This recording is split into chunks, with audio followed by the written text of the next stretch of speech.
Welcome to the Prison Pod. This series, Leaving the Emotional Cage with Rob Corbin, consists of 7 episodes. For the best experience, please start with episode 1. Rob Corbin is a former inmate in the 1980s. He experienced living in 2 prisons at the same time, and he will talk in detail about what that means. Rob has 46 years of experience living with hate, anger, resentment, bitterness, and rage towards his own father. He will talk about his journey and what changed his life, letting it all go within minutes. He is an ebook author on the subject of forgiveness, grief, and trauma, and is a credentialed support group facilitator. For the past 8 years, he has been working with prisons in Oregon, Arizona, and California as an unpaid volunteer, teaching a step-by-step process to come to a moment in one's life where they can let go of the toxic emotional past. We are thankful to Rob for sharing this series with our listeners. Well, hello and welcome back to the Prison Pod. Today we are bringing episode 3 of Leaving the Emotional Cage with Rob Corbin, and this episode will be called Forgiving versus Reconciliation. How are you today, Rob? I'm doing good. Yeah, the sun's out. It's Arizona is one of the few states that is not impacted by the time change, so we don't have to go through that stuff. But anyway, yeah, beautiful day here in Phoenix this morning, and everything's doing good. I'd love to have some of that sunshine here. They're talking about snow. Man, oh man. Well, Hard to believe. yeah. So today's topic is forgiving versus reconciliation, and I know there is a huge difference. Sometimes they work hand in hand and sometimes they don't. And I'm hoping that you're going to be able to clear that up a little bit for us today. Yeah, well, it's a super important subject to talk about. A lot of people feel, for whatever reason, that if they're going to forgive, that it's a consent, either conveyed or not, but it's a consent to them that they're going to go back into having some sort of relationship with the offender, with the person that hurt them. And I learned through doing some self-exploration as well as mental work that it doesn't work like that. Because the truth is that people that have hurt other people often would continue to do the same if they had the chance. Some people who are broken don't try to fix themselves.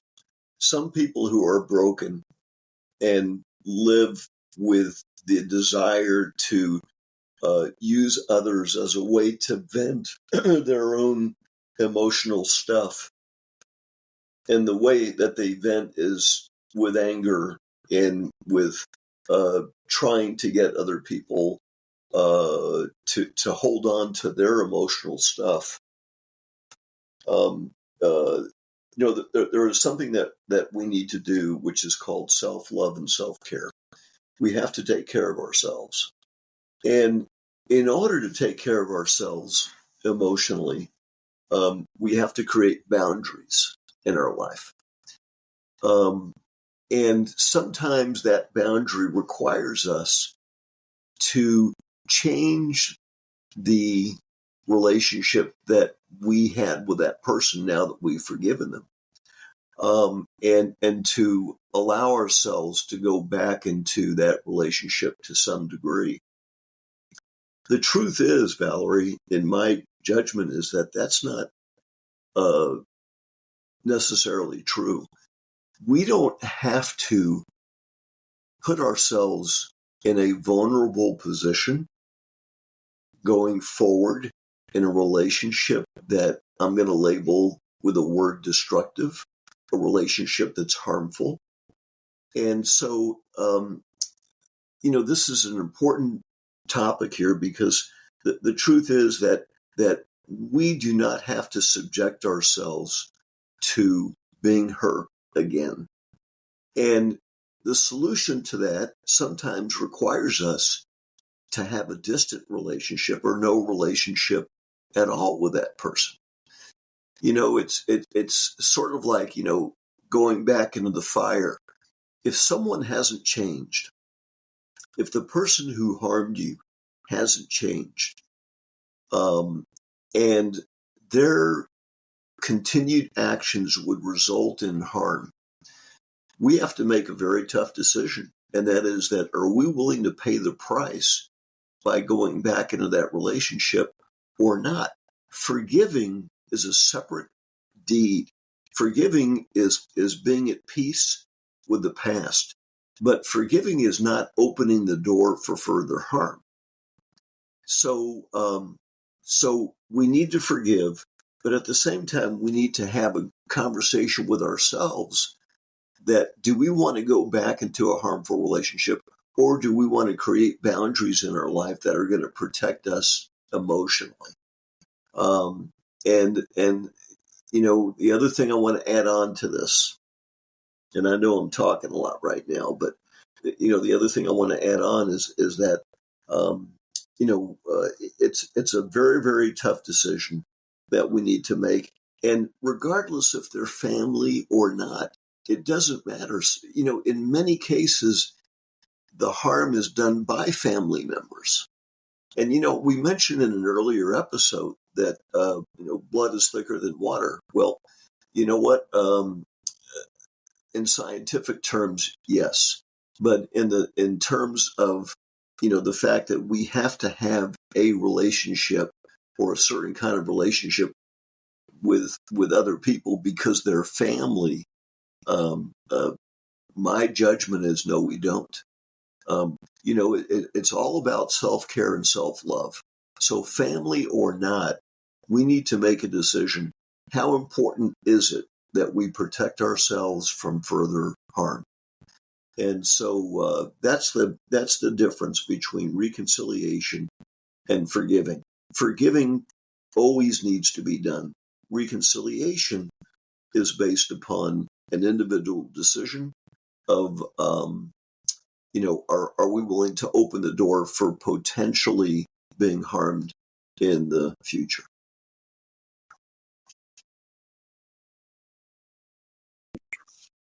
So I'm looking at it as forgiveness is more singular, personal, and reconciliation needs both people on the same playing field. In other words, you have to have that person willing to meet you halfway, or you have to be able to accept the consequences of your feelings and the harm that may come to you again. Is that true? It's not really meeting halfway. It's just, deciding that, am I willing to take the chance? Am I willing to risk further harm by going back into a relationship with someone who may very well harm me again in the future? So I'm going to use my own situation as an example, because I happen to be one of those people. So, and I may have mentioned this in another podcast, but, I've got two sisters. One is lives in Texas, and I do not have any relationship with her at all. The other is lives in California. We have a great relationship, and the one that lives in Texas is a sister that we've never had a close relationship. We've always had a harmful relationship, and the harm has been one-sided. It's been my sister harming me. I'm not talking about physical, I'm talking about emotionally. And the harm has always been in belittlement, negative energy, belittlement, and most importantly, not being a part of my life because she just has chosen not to be a part of my life. doesn't really want anything to do with me, in truth. And I have accepted that that is who my sister is. Okay. We haven't spoken in over, now it's 13 years. So I made a decision a long time ago to let go of the anger and the hurt and the sadness around having a non-existent relationship with my sister. Okay. I also understood that my sister has not changed. She never asked for forgiveness. She never uh, uh, communicated with me that she was sorry for not being a good sister. There's never been any effort on her part to try to make uh, an apology or to try to make amends for her past behavior. So I made a decision to forgive her. I'm at peace with that. But I also made another decision. And that decision was that I'm not going to allow myself to be harmed again. And for me, that required me to put up a wall, if you will, to put up a barrier between myself and my sister to protect myself from further self-harm. And so the truth is, Valerie, I don't have a relationship with my sister. And part of that is fear of being hurt again. And part of that is just knowing from communication with my other sister that she's the same person that will continue to belittle me and put me down and not be there if I need her in my life. And I made a decision. You know what? I've got people I know who are not family that I can go to for support, for emotional support when I need it. And they're kind to me. They're respectful. Uh, Fortunately, I have a couple of close friends that we have utmost trust for one another, and we're there when we need each other. A friend in need is a friend indeed. And you know what? If a family is not willing to take that role, then we can choose to not rely on them for for what they can't give us, and we get it someplace else. The bottom line is that we need to protect ourselves emotionally from harm. Family or not, we need to protect ourselves. Well, I think one thing that I learned as an adult is sometimes our chosen family is much more important than the biological family. Those we choose to spend our time with, who love and care about us, and that we uplift each other rather than tear each other down. And you've made such fabulous points today. They're really hitting home here. The other thing I want to go back a little bit about the self-love and self-care. A lot of times when we don't know how to set boundaries, we think we're being unkind to others, when, in my opinion, we're being unkind to ourselves. When we allow ourselves to be put in a position that we would not put ourselves in. In other words, when we don't do the negative self-talk, but other people say, you can't do that, you're not good enough, or my favorite, you've always done this, not looking at the change. And, that whole thing about peace with the past, when we become at peace with our past, that's up to the other person how they handle that. That's their business then. We've already done our work. Yeah, yeah. I love, by the way, your choice of words, Valerie, when you say our chosen family, because you know what? Our heart holds no boundaries for our feelings. And if we get those feelings from someone that biologically is not connected to us, so be it. It's all about us uh, living in peace and having a connection with people who care for us and we care for them. Now, the other thing I want to bring up, and that is that as far as forgiving and reconciliation, if the other person who harmed us has asked us for forgiveness, and they have shown themselves remorse for what happened, if someone who we need to make peace with and we have forgiven them asks us for forgiveness, or says the two words, just two words, "I'm sorry," uh, you know, here's what I say. I say, you know what? Take the risk. Take the risk, because the fact is people can change, all right? Through time, people can change. Who we are is not who we were. Who we are in the present is not who we were. And sometimes people, learn um, internally through their own suffering and reflect on their life and the way that they've treated others, that you know what, I don't like this person inside of me and I need to change that. And so, if someone has shown you through their actions or through their words that they have changed, please give me another chance. I'm your sister. I love you. In my own case, which hasn't happened, then the door would be open. The door would be open, because the greatest gift, Valerie, that I think we can give another person is the ability for them to become emotionally free. Everybody deserves to be emotionally free. So the question that you need to ask yourself is, have they asked for it? Have they changed? Are they different now than they were in the past?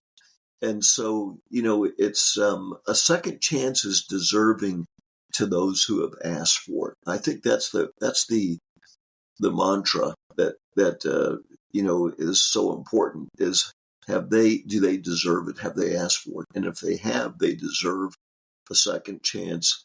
And at reestablishing a relationship, and then you decide based on how that relationship is moving forward whether you want to continue with it or not.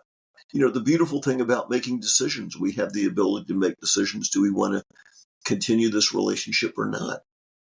We have that ability.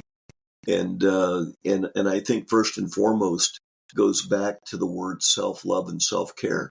We're our best friend. We're our only best friend.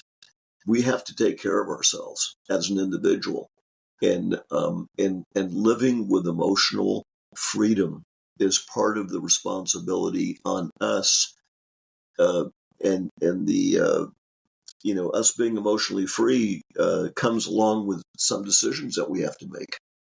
And so, they're not easy decisions, but first and foremost, we should always have in our mind that we need to love ourselves and we need to take care of ourselves emotionally and do the best that we can to protect ourselves from being hurt unjustly and unfairly. You made a really good point there about taking care of ourselves, because a lot of times there's many of us out here in the world that are caregivers, and we learn that's learned behavior. But that being said, a lot of caregivers do not take care of themselves. And it's kind of like a car. You used this before. You don't maintain the vehicle, right? You don't put the gas in it. You don't change your oil. Eventually you get, Yeah, and that's it, right? yeah, You break yeah, down. yeah. So the human's the same way, So, and if we can't take care of ourselves and keep our own vehicle running, we're not much use to anybody else either. That's So right. that's one thing that I've always tried to remember in my own work, is sometimes I have to say, okay, I got to take a day off. I'm a workaholic. I know it. My family knows it. And some days you just have to stop and say, okay, let's reassess this. And that goes with all areas in life, Yeah, and I think with forgiveness, it's the same thing. It's a process. We expect things to be instantaneous. We want instant gratification today. We don't want to wait for anything. And this doesn't happen. It can happen within, but when you're dealing with other people, sometimes it is a very long process and it takes time. Well, you're right about that. Healing takes time, but forgiving another person, though, going back to one of the principles about forgiveness, and that is forgiving is a decision; it's not a feeling. And so there is a moment in our lives that we choose when that moment is, that we can make that decision to forgive someone. Because again, going back to the one of the basic foundations of forgiveness, and that is that forgiving isn't about them, it's about us being emotionally free from the past. And the truth is, we deserve it. Some people battle with that. Am I really deserving of that? I've done so many bad things in my life. Am I really deserving of it? And the answer is, what? The past doesn't define who we are. Who we are and who we were is not the same. And so, if we could look back and say, hey, you know what? I did some bad stuff in my life, but you know what? I'm not the same person today. If we can honestly have a talk with ourselves and say that, then the time to forgive is now. And then the other thing is, as you well know, Valerie, there's no certainty that what we can do today, we can do tomorrow. So it's very important that, that we do what we need to do today while we can, because, tomorrow's a mystery. That rhyme, yesterday is history and tomorrow is a mystery, is so true. We don't have any assurances that what we can do today, we can do tomorrow. So there is some urgency when it comes to forgiving others. Well, the whole thing about being for the self, we're not meant to go through life being miserable. We live in a pretty beautiful place when you take a look around at what this remarkable earth is that we live on. As far as it feeds us, and that we have the sunshine and the changes of seasons and the oceans, and how can you not look around and know that we're meant to be here to enjoy where we are? It's not supposed to be a lifetime of suffering, hurt, and pain. And the sooner we can learn that, the better off we are. We don't go into our senior years carrying all this, BS with us. Well, yeah. So, And I'll tell you another. Go ahead. I just wanted to say one other thing about reconciliation. It's reconciliation with self sometimes that we need also. Does that make sense? Yeah, say that again now. I was just making a note when you were talking. Say that again.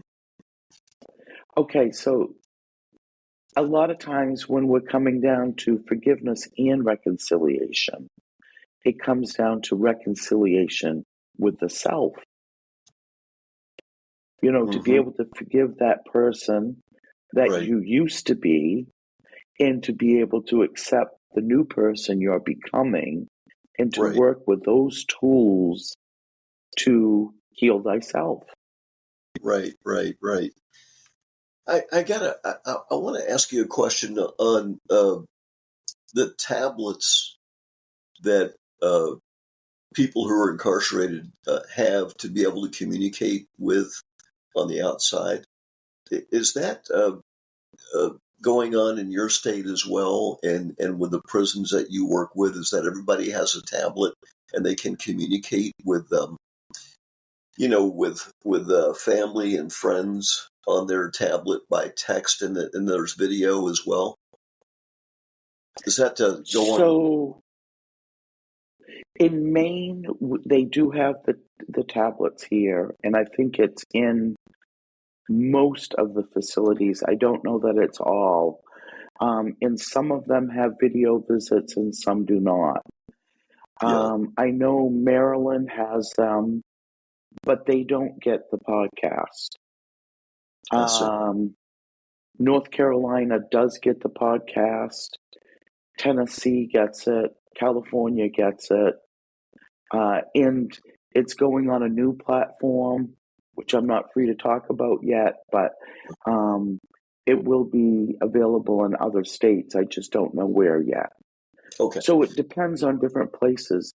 But a lot of them, you can text message.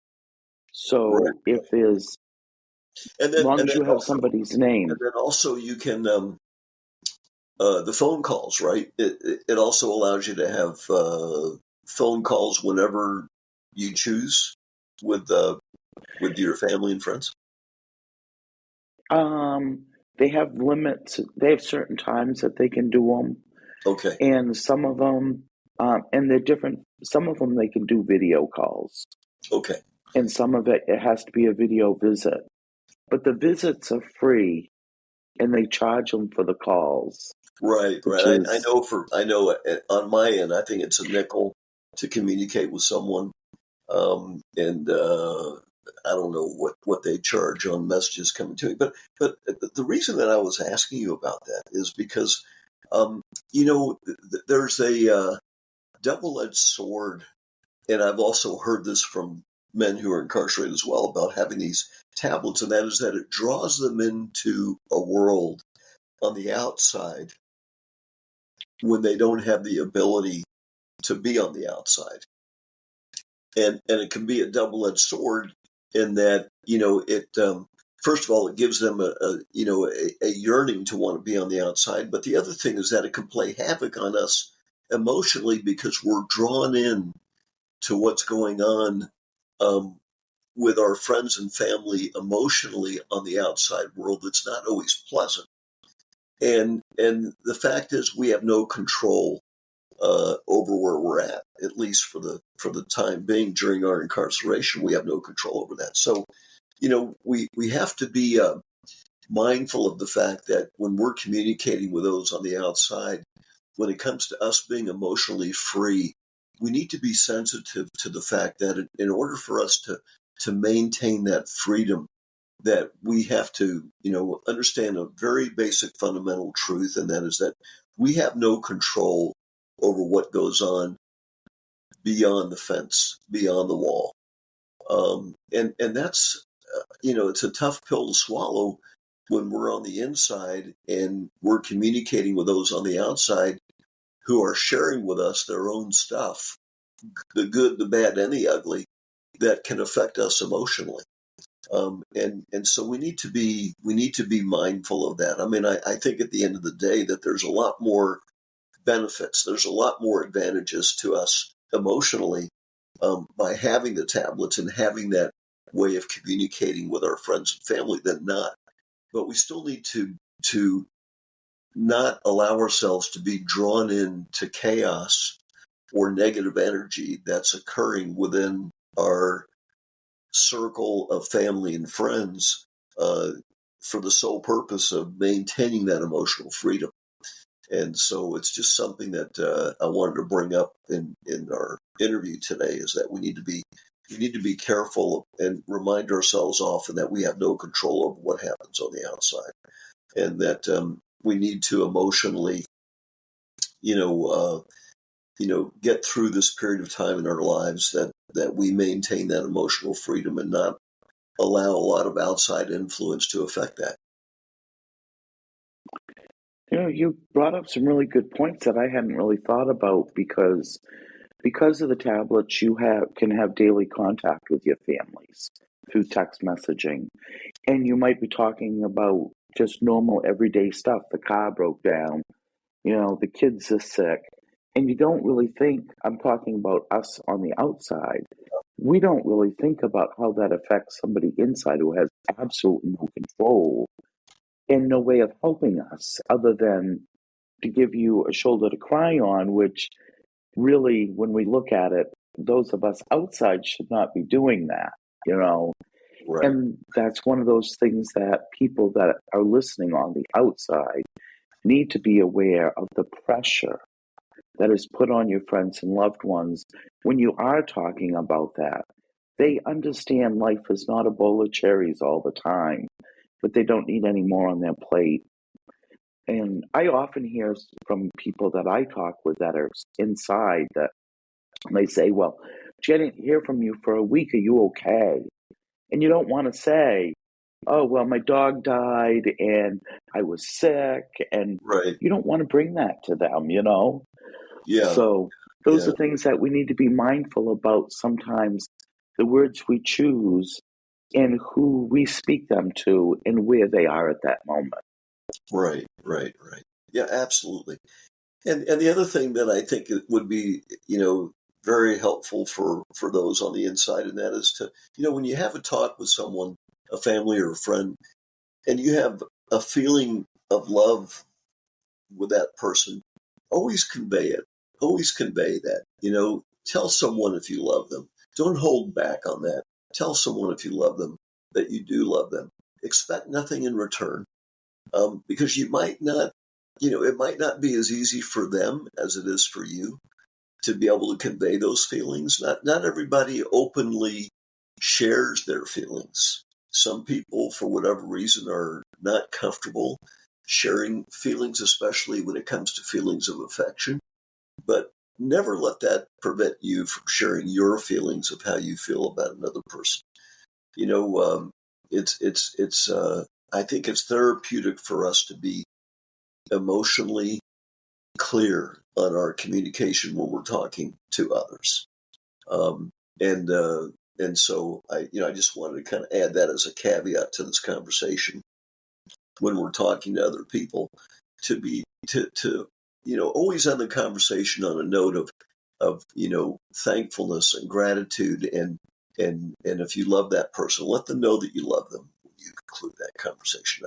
It's part of continuing to cleanse ourselves emotionally and keep that peace within us. Rob, you've done it again. Perfect words to wrap things up this time. Was there anything we left out before we close out today? No, I just want to personally convey my own gratitude for you doing what you do in such a selfless way. And I'm honored to be able to share this platform with you today. And, uh, you know, I think this is good stuff that we often know, but we need to remind ourselves of on a conscious level. And I think we achieve that today. So I really appreciate you having me on the program. I really thank you for that, Rob, because I feel what we're doing is really important, and conversations like this need to happen more often. So I'm really thankful to you and all the footwork that you've done yourself in your own personal journey, and that you're willing to share that with others to help them also be able to leave the emotional cage. It's my pleasure, Valerie. Thank you. I want to let everyone know we've been talking with Rob Corbin, and we'll be back again with episode 4 in another week. Looking forward to it. You have been listening to The Prison Pod, a podcast not just for those in prison but for anyone who has been affected by incarceration. Ms. Valerie would love for you to write to her with your questions, comments, and show ideas. The address is Prison Pod, Post Office Box 294, Orono, Maine. 04473. Remember, reading opens doors, so pick up that book.